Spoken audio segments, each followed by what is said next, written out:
Halo, Assalamualaikum warahmatullahi wabarakatuh. Apa kabar teman-teman? Semoga Anda semua sehat ya.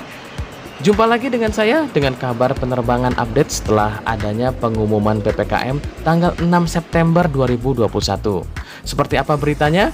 Simak video ini hingga tuntas, dan bagi Anda yang baru menemukan channel ini, jangan lupa klik tombol subscribe-nya agar Anda tidak ketinggalan berita update lainnya di channel yang berusaha memberikan manfaat buat Anda semua.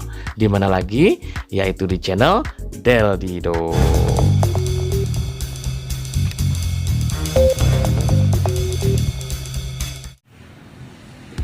Pemerintah memutuskan memperpanjang kembali pemberlakuan pembatasan kegiatan masyarakat atau PPKM dari 7 September hingga 13 September tahun 2021.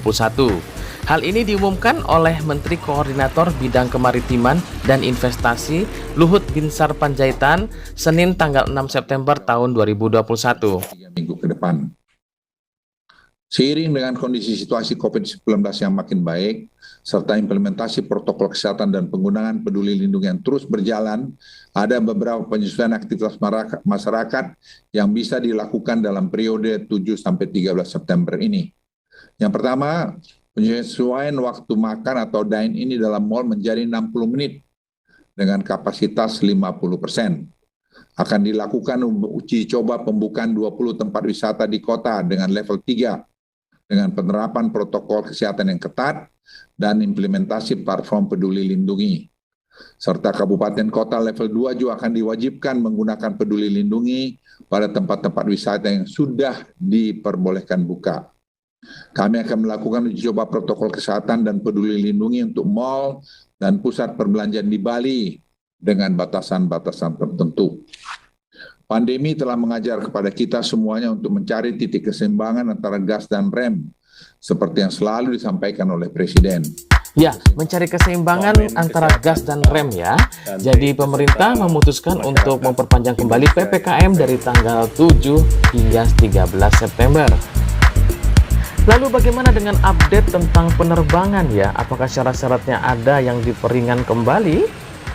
Dan jawabannya adalah ternyata tidak ada yang berubah, kecuali pada tanggal 28 Agustus tahun 2021 kemarin Menteri Perhubungan telah menetapkan bahwa aplikasi Peduli Lindungi itu wajib diaplikasikan oleh seluruh penumpang.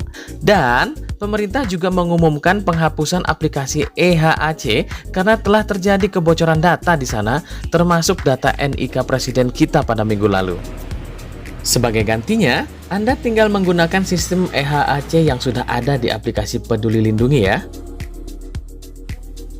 Dan sebagai pengingat saja, atas syarat penerbangan seperti yang pernah saya sampaikan di video sebelumnya, bahwa aturannya masih menggunakan surat edaran nomor 62 tahun 2021, yaitu tentang petunjuk pelaksanaan perjalanan orang dalam negeri dengan transportasi udara pada masa pandemi coronavirus disease 2019 atau COVID-19.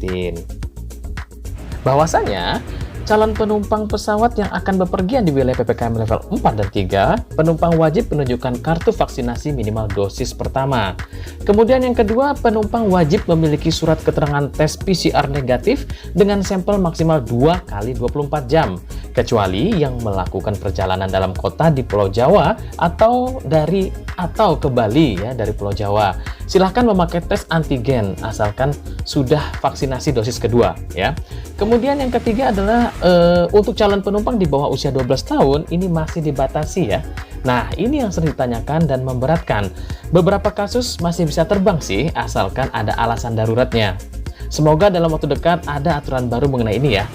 Dan tidak hanya penumpang domestik, penumpang WNA atau warga negara asing di bawah 12 tahun untuk sementara juga tidak diperkenankan masuk ke Indonesia karena akan menimbulkan masalah ketika akan melakukan penerbangan domestik lanjutan.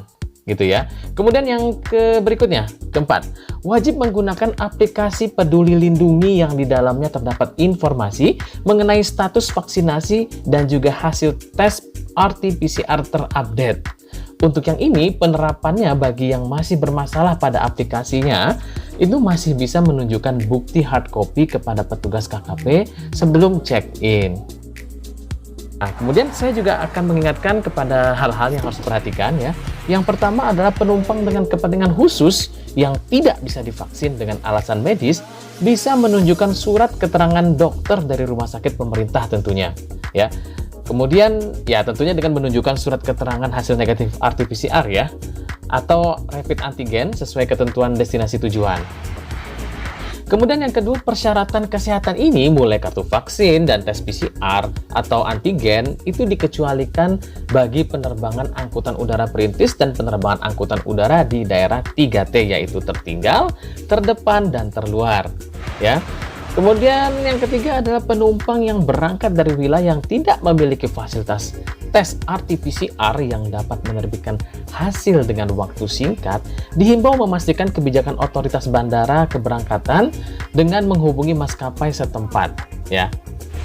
Oke, kita doakan sama-sama agar tren COVID-19 ini turun signifikan ya. Baik, mungkin segitu dulu sharing update kita kali ini. Semoga bermanfaat bagi Anda yang mau melakukan perjalanan penerbangan. Jangan lupa like, komen, subscribe, dan share kepada teman-teman lainnya. Akhir kata, wassalamualaikum warahmatullahi wabarakatuh.